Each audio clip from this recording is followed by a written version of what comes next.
하나님께서 오늘 주시는 말씀 히브리서 5장입니다. 신약성경 357쪽입니다. 히브리서 5장 1절부터 14절입니다. 신약성경 357쪽 히브리서 5장 1절부터 14절입니다.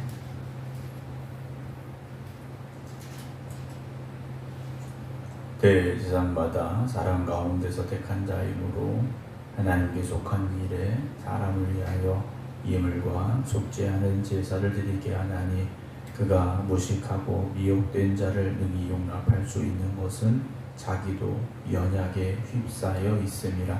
그러므로 백성을 위하여 속죄제를 드림과 같이 또한 자신을 위하여도 드리는 것이 마땅하니라.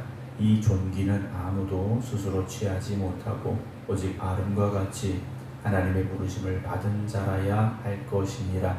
또한 이와 같이 그리스도께서 대제사장 되심도 스스로 영광을 취하심이 아니 오직 말씀하신 이가 그에게 이르시되 너는 내 아들이니 내가 오늘 너를 낳았다 하셨고, 또한 이와 같이 다른 데서 말씀하시되 네가 영원히 멜기스덱의 반차를 따르는 제사장이라 하셨으니 그는 육체에 계실 때는 자기를 죽음에서 능히 구원하실 이에게 심한 통곡과 눈물로 간구와 소원을 올렸고 그의 경건하심으로 말미암아 들으심을 얻었느니라.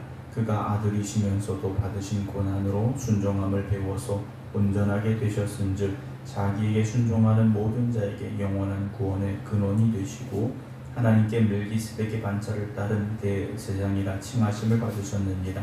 멜기세덱에 관하여는 우리가 할 말이 많으나 너희가 듣는 것이 두나무로 설명하기 어려우니라. 때가 오래되었으므로 너희가 마땅히 선생이 되었을 터인데 너희가 다시 하나님의 말씀의 주보에 대하여 누구에게서 가르침을 받아야 할 처지이니 단단한 음식은 못 먹고 젖이나 먹어야 할 자가 되었도다. 이는 젖을 먹는 자마다 어린 아이니 의의 말씀을 경험하지 못한 자요 단단한 음식은 장성한 자의 것이니 그들은 지각을 사용함으로 연단을 받아 선악을 분별하는 자들이니라. 아멘. 할렐루야. 눈이 많이 내렸고 녹은 데는 녹았는데 아직 좀 길이 미끄러운 곳이 많습니다. 새벽에 오실 때 주의해서 오시기를 부탁드립니다. 오늘도 주 앞에 나와 믿음으로 예배 드리는 모든 성도 여러분들, 그리고 벌써 11월 마지막 날이 됐습니다. 달력이 오늘 지나면 정말 한 장밖에 안 남은 시간이 됐는데요. 늘 우리가 말하는 겁니다만 시간이 빠르다라는 이야기를 하는데요. 시간이 빠른 건 우리가 시간을 제대로 활용하지 못하고 있는 것은 아닐까라는 생각을 합니다. 우리가 생각하는 것보다 시간이 더 빨리 지나간다라는 거지 않습니까? 시간은 누구에게나 똑같습니다. 24시간 똑같은 시간을 살지만 우리가 시간에 쫓겨 살고 시간을 따라가지 못하고 그렇게 살아가고 있었던 우리의 삶인데요. 이걸 좀 우리가 바꿔야 되겠죠. 늘 우리에게 주어진 시간들을 잘 활용하여서 아낌없이 쓸 수 있어야 되고 늘 그 시간 안에서 하나님의 뜻을 온전히 이루어갈 수 있는 그런 믿음의 삶을 살아가는 삶을 또 살아가기에 더 힘쓸 수 있는 그런 결단이 오늘 11월의 마지막 날 저와 여러분들에게 있기를 주님의 이름으로 축원합니다. 우리가 흔히 말하기를 이제 뿌리 깊은 나무는 것은 바람에도 흔들리지 않는다라고 이야기합니다. 근데 잎만 무성하고 뿌리는 깊이 내리지 못한 나무는 거센 바람이 불면 쉽게 넘어집니다. 우리가 신앙생활을 10년, 20년, 30년 하면 사실 겉으로 보여지는 것들은 좀 크게 보일 수 있습니다. 교회 30년 다녔대, 교회 50년 다녔대. 그런데 우리는 그 눈에 보이는 걸 보지만 정말 중요한 건 보이지 않는 뿌리입니다. 신앙의 뿌리가 굳건히 내려가야 되는데 뿌리는 내리지 못하고 잎만 무성한 나무처럼 되어진다면 우리의 신앙의 연수가 결코 자랑할 것이 되지는 못한다라는 생각을 합니다. 뿌리가 깊다라는 건 어떤 환경에도 흔들리지 않는 믿음입니다. 어떤 환경이라든지 어떤 상황이라든지 어떤 사람과의 관계든지 거기에서 절대 흔들리지 않는 건 뿌리가 깊은 믿음입니다. 그러나 조그마한 일에도 우리가 생각하기에 뭐 그 정도 일에도 라고 할 정도의 일에도 흔들린다면 그 사람은 결코 뿌리가 깊지 못한 믿음일 수밖에는 없지 않을까 하는 생각을 하게 됩니다. 사랑하는 성도 여러분, 처음부터 우리가 믿음의 뿌리가 깊이 내리는 건 아니지 않습니까? 뿌리가 깊이 내려야 되는 이유는 바람이 거세기 때문에 흔들리지 않기 위해서 뿌리를 더 내리는 겁니다. 땅이 건조하니까 물을 찾기 위해서 영양분을 더 빨아먹기 위해서 뿌리를 깊이 내려가는 과정이 있다라는 거죠. 그게 무엇이겠습니까? 하나님의 말씀을 붙잡고 살려고 노력하는 겁니다. 사람 보지 않고 환경 보지 않고 말씀 붙잡고 살려고 노력할 때 우리가 뿌리가 깊은 그런 신앙인들, 그런 믿음의 사람들이 될 수 있습니다. 오늘 히브리서 5장의 말씀인데요. 히브리서 전체의 어떻게 보면 전체의 큰 주제라고 할 수 있는 것은 환난 가운데도 믿음을 지켜야 된다라는 그런 주제. 그 믿음을 지켜야 우리가 흔들리지 않는 믿음이 되어질 것이고 굳건한 반석에서는 믿음이 되어 영원한 하나님의 나라를 향해 나아갈 수 있음에 대한 그런 가르침이라고 볼 수 있는데요. 오늘 5장 1절에 대제사장마다 사람 가운데 택한 자이므로 하나님께 속한 일에 사람을 위하여 예물과 속죄하는 제사를 드리게 하나니라는 말씀으로 시작을 합니다. 대제사장 역시 제사장 중에 뽑힌 사람입니다. 역시 사람들 중에 뽑힌 사람인데 이 대제사장은 하나님과 사람 사이에 서서 하나님 앞에 속죄의 제물을 가지고 나아가는 거지 않습니까? 그 속죄의 제물을 가지고 나아가서 하나님께서 연약한 주인된 우리의 죄를 속죄하여 주시기를 예배드리는 그런 사명을 감당하는 사람이 대제사장인데 2절 보면 그가 무식하고 미혹된 자를 능히 용납할 수 있는 것은 자기도 연약하기 때문이라는 거죠. 나도 연약하고 나도 죄인이고 그렇기 때문에 무식하고 미혹된 자들도 용납할 수 있는 사람이다 라고 말합니다. 3절 그러므로 백성을 위하여 속죄제를 드린 것 같이 또한 자신을 위하여도 드리는 것이 마땅하다. 대제사장은 먼저 자신을 위한 정결의 예물을 드려야 됩니다. 자신이 정결하지 않으면 그 자리에 설 수도 없을 뿐더러 백성들의 죄를 속죄하여 주시길 하나님 앞에 구할 수 없기 때문에 자기를 위하여 먼저 속죄제를 정결의 제사를 드려야 되는 것이 마땅했는데요. 4절에 이 존귀는 아무도 스스로 취하지 못하고 오직 아론과 같이 하나님의 부르심을 받은 자라야 할 것이니라. 또한 이와 같이 그리스도께서 대제사장 되심도 스스로 영광을 취하시니 아니 오직 말씀하시니가 그에게 이르시되 너는 내 아들이라 내가 오늘 너를 낳았다 하셨고 또 이와 같이 다른 데서 말씀하시되 네가 영원히 멜기세덱의 반차를 따른 제사장이라 하셨다라는 말씀을 인용을 하고 있습니다. 대제사장은 사람 가운데서 하나님이 택하신 이들인데 예수님께서도 하나님께서 예수 그리스도를 우리를 위한 속죄의 대제사장으로 삼아 주셨다라고 히브리서 기자는 고백을 합니다. 예수님도 하나님이 택하시고 부르셔서 그 자리에 서셨는데 7절 먼저 보면요. 그는 육체에 계실 때 자기를 죽음에서 능히 구원하실 이에게 심한 통곡과 눈물로 간구와 소원을 올렸고 그의 경건하심으로 말미암아 들으심을 얻었다라고 설명을 하고 있습니다. 예수님께서 우리와 똑같은 육신을 가지고 이 땅에 오셔서 육체 안에 계실 때 자기를 죽음에서 능히 구원하실 이에게 즉 하나님께 심한 통곡과 눈물로 간구와 소원을 올렸다 라는 말씀이 나옵니다. 주님께서도 이 땅에 계시는 동안에 하나님 앞에 통곡과 눈물로 간구와 소원을 하나님 앞에 올리신 분이라는 거죠. 간절한 기도가 있으셨던 예수님이라는 겁니다. 오늘 우리는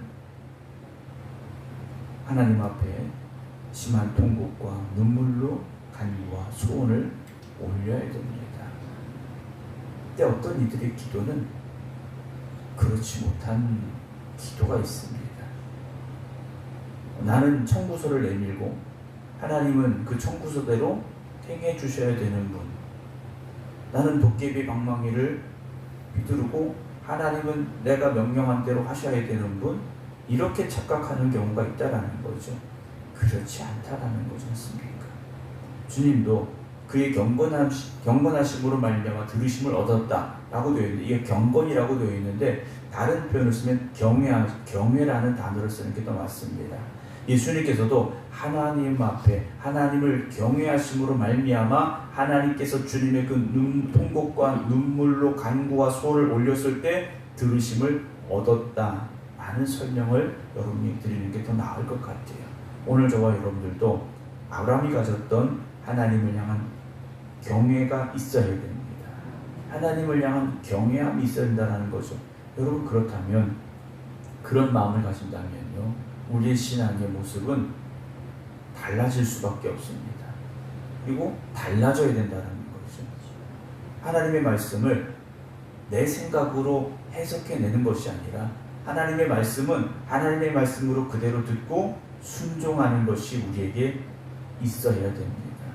순종은 눈으로 보여지기 시작한다는 거죠. 사실 믿음은 눈으로 보여지지 않습니다. 그러나 그 믿음이 순종이라는 옷을 입고 우리 앞에 등장할 때 그 순종은 보여지기 시작하는 믿음이 된다는 거죠. 오늘 우리는 그러한 순종의 믿음을 가져야 됩니다. 주님께서도 그렇게 순종하셨지 않습니까?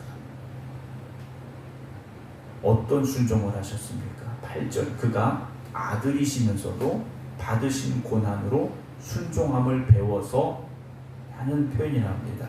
예수님께서 하나님의 아들이심에도 불구하고 고난을 받으셨는데 그 고난 받으심으로 무엇을 하셨느냐? 순종함을 배웠다라고 되어 있어요. 여기서 모르던 걸 알게 되었다는 것이 아닙니다. 한 걸음 더 나아가는 믿음의 모습을 우리에게 보여주셨다라는 거죠. 그러니까 우리가 한계라는 게 있지 않습니까? 나는 여기까지야 라는 게 있습니다. 그러나 순종은 그것을 한 걸음 더 뛰어넘는 과정이라는 것이죠.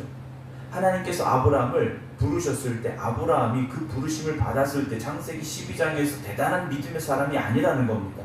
물론 그가 하나님의 말씀에 의지하여 고향과 친척과 본토 아버지를 떠나서 가나안 땅으로 발걸음을 옮긴 것도 믿음이죠. 귀한 믿음입니다. 그러나 그것으로 완전해진 것이 아니라 12장에서부터 21장까지의 그 과정을 통해서 아브라함은 조금씩 더 믿음의 순종을 배워가기 시작했다라는 거죠. 그리고 최종적으로 22장에서 아들 이삭을 번제로 바치라는 명령 앞에 온전한 순종을 하나님 앞에 드림으로 그가 하나님 앞에 경외함이라는 인정을 받았다라는 거지 않습니까? 오늘도 내 신앙의 한계를 한 걸음 더 뛰어넘는 순종을 여러분들이 배워가시기 바랍니다. 근데 많은 이들이 거기서 걸려 넘어진다라는 거죠. 아, 내가 이것까지 해야 돼? 아, 내가 이 사람도 이해해야 돼? 내가 이런 상황에도 가만히 있어야 돼? 이런 상황들 속에서 이런 문제들 앞에서 한 걸음 더 나아가지 못하는 믿음을 가지고 있는 이들이 많다라는 거죠. 여러분, 그것을 뛰어넘어가시기 바랍니다. 그걸 극복하셔야 되고 그걸 이겨내셔야 된다는 거죠. 그럴 때 우리는 그 순종을 배워가는 사람이 될 수 있고요. 우리의 믿음은 조금 더 깊이 뿌리를 내려갈 수 있는 겁니다. 그걸 뛰어넘지 못하면 우리의 믿음은 성장하기를 멈추는 믿음이 될 수밖에 없습니다. 그래서 오늘도 저와 여러분들은 어제보다 오늘도 한 걸음 더 나아가는 그런 믿음이 되어지기를 힘써야 됩니다. 9절에 온전하게 되셨은 즉 자기에게 순종하는 모든 자에게 영원한 구원의 근원이 되셨다라고 되어 있습니다. 그렇기 때문에 주님께서도 온전하게 되셨고 자기에게 순종하는 모든 자에게 영원한 구원의 근원이 되신 거죠. 그래서 주님께서도 순종하셨으니 우리에게도 무엇을 요구하십니까? 순종을 요구하시는 겁니다. 우리가 그 순종으로 말미암아 영원한 구원을 향해 나아가게 되는 것이고요. 하나님께 멜기세덱의 반차를 따른 대장이라 칭하심을 받으셨는데 11절 멜기세덱의 관하에는 우리가 할 말이 많으나 너희가 듣는 것이 둔함으로 설명하기 어렵다라고 되어 있습니다. 듣는 것이 둔하다라고 되어 있는데 말씀을 듣는 것을 게을리하기 시작하고 있다는 거죠. 이미 들을 만큼 들었어. 알 만큼 알아. 이렇게 생각하고 있다는 겁니다. 우리가 신앙생활을 오래 하다 보면 성경도 많이 읽고 설교도 많이 듣고 예배도 많이 드리다 보니 웬만한 걸 다 알 것 같다라는 생각을 합니다. 그러나 내가 정말 알고 있는가를 확인하려면 누군가에게 내가 알고 있는 것에 대해서 정확하게 가르칠 수 있는가, 말해줄 수 있는가를 한번 점검해 봐야 됩니다. 내가 누군가에게 내가 알고 있는 것에 대해서 정확하게 가르치고 말할 수 없다면 그건 아는 게 아닙니다. 알고 있는 걸로 착각하고 있는 것에 불과하다는 거죠. 히브리서를 받아 읽고 있는 이들이 듣는 것이 둔한, 듣기를 힘쓰지 않는 이들입니다.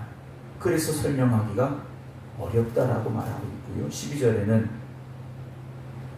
때가 오래되었으므로 너희가 마땅히 선생이 되었을 터인데 너희가 다시 하나님의 말씀에 뭐가 됐습니까? 초보가 됐다라는 거죠. 누구에게서 가르침을 받아야 할 처지가 됐다라는 겁니다. 단단한 음식은 못 먹고 젖이나 먹어야 할 자가 되었도다라고 되어 있습니다. 여러분, 신앙의 뿌리가 깊은 사람들은요, 어떤 말씀 앞에서도 듣고 깨닫고 순종합니다. 그러나 뿌리가 얕은 사람은 말씀을 들었을 때 말씀에 대하여 거부합니다. 말씀을 들을 때 기분 나빠합니다. 책망받는 말씀에 대해, 훈계하는 말씀에 대해 순전한 마음으로 받아들이지 못합니다. 이들은 어떤 사람들입니까? 단단한 음식은 못 먹고 젖이나 먹어야 될 자가 됐다라는 거죠. 여러분, 어린아이, 갓난아이는 어떻습니까? 그냥 보살펴줘야 되는 거예요. 여러분, 우리가 신앙생활한 지 10년, 20년, 30년 지나고 있다면 보살핌을 받는 사람이 아니라 보살펴주는 사람이 되어져야 됩니다. 허물 있고 약점 있고 부족한 사람들을 품어 안고 그들을 양육하는 마음을 가져야 되는 것이지, 그렇지 못하다면 나도 역시 지금 젖 먹는 어린아이와 똑같은 사람이다라는 거죠. 13절에 이는 젖을 먹는 자마다 어린아이니 의의 말씀을 경험하지 못한 자요. 단단한 음식은 장성한 자의 것이니 그들은 지각을 사용함으로 연단을 받아 선악을 분별하는 자들이다 라고 말합니다. 말씀을 들음으로 인하여 깨닫고 그 말씀대로 살기를 힘쓰는 사람들이 되어져야 되는데 어린아이 같이 젖이나 먹어야 되는 히브리서 말씀을 받아 읽고 있는 그들과 같이 우리가 되지 않아야 됩니다. 사랑하는 성도 여러분, 오늘도 우리는 성장해 나가야 됩니다. 우리는 오늘도 성장해야 됩니다. 단단한 음식도 먹을 수 있는 더 굳건한 반석에 서 있는 믿음의 사람들이 되어져야 됩니다. 제가 늘 드리는 당부입니다만 신앙의 연수를 자랑하지 마시기 바랍니다. 신앙의 연수를 자랑하지 말아야 됩니다. 영적인 미숙함에서 벗어나야 됩니다. 저희 친구 목사님이 아이를 낳았을 때 저희 큰애랑 비슷한 때 낳았는데 미숙아를 낳았어요. 미숙아를 낳아서 인큐베이터에 들어갔습니다. 저희 큰아이도 이제 양수가 조기에 터져서 7개월 때 나올 뻔했는데 그 아이는 그때 나왔어요. 6개월 조금 넘었을 때 나와가지고 그 3달을 병원에서 신생아 중환자실에서 인큐베이터에서 자라갔습니다. 근데 거기서 계속 있는 게 아니지 않습니까? 그런 아이도 자라서 건강한 모습으로 태어나고 지금까지 잘 자라고 있어요.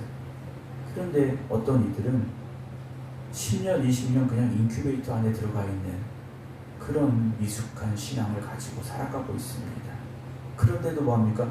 나이는 먹는 거지 않습니까? 나이는 먹어가고 있어요. 그렇게 우리가 신앙의 연수는요, 결코 자랑할 게 아닙니다. 영적인 인큐베이터에서 나와야 되고 걸음마도 떼야 되고 기저귀도 떼야 되고 밥도 먹기 시작해야 되고요. 달리기도 해야 되고요. 성장에 나아가서 자기 역할을 감당하는 어른이 되어줘야 되지 않습니까? 그래서 교회가 성숙하다라는 의미는요, 영적인 어른들이 많아져야 됩니다. 영적인 어른들이 많아져서 연약한 이들을 품어 안고 잘 양육하고 그런 아름다운 모습들이 교회 안에 있어야 되고요. 바라기는 영적인 어른에서 더 성숙하여서 영적인 거인들이 되시기 바랍니다. 우리가 그 꿈을 가져야 되고요. 그런 소망을 가지고 우리 교회가 앞으로 나아가야 됩니다. 오늘 한국교회가 흔들리고 있고 수많은 교회들이 흔들리고 있는 이 시대 속에서 우리가 한 번 더 점검해 봐야 됩니다. 오늘 우리 교회는 영적인 미숙함에서 벗어나서 영적인 성숙함을 향해 가고 있는지, 영적인 어른이 되어가고 있는지, 아니 우리가 영적인 거인이 되어가고 있는지 뒤돌아볼 수 있기를 원합니다.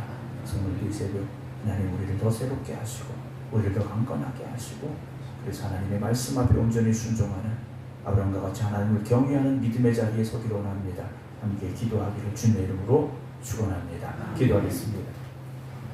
하나님의 말씀 앞에 고민하고 머뭇거리는 것이 아니라 하나님의 말씀이니 내가 순종합니다 고백하고 나아갔던 아브라함처럼 우리가 그 귀한 믿음의 사람들이 되게 하여 주시옵소서.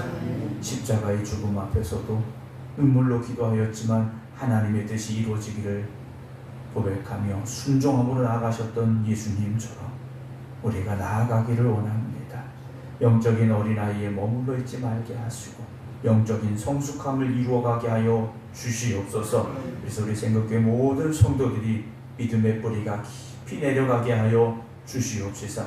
날마다 하나님이 역사하시는 교회, 하나님의 말씀에 순종함이 있는 교회 되게 하여 주시옵소서. 그래서 이 지역을 변화시키는 교회가 되게 하여 주시옵소서.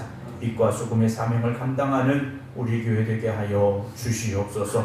오늘도 믿음의 연약함이 있는 이들을 위하여 기도합니다. 주님 함께하여 주시옵시고 성령님 저들을 도와 주시옵소서. 그래서 저들의 믿음이 한 걸음 더 나아가는 믿음이 되게 하시고 한 번 더 성숙해지는 믿음이 되게 하시고 한 번 더 순종의 자리에 설 수 있는 믿음이 되게 하여 주시옵소서. 이제는 우리 주 예수 그리스도의 은혜와 아버지 하나님의 무한하신 사랑하심과 성령님의 감동 감화 역사하심이 오늘도 하나님 앞에 하나님 나를 성숙하게 하여 주시옵소서.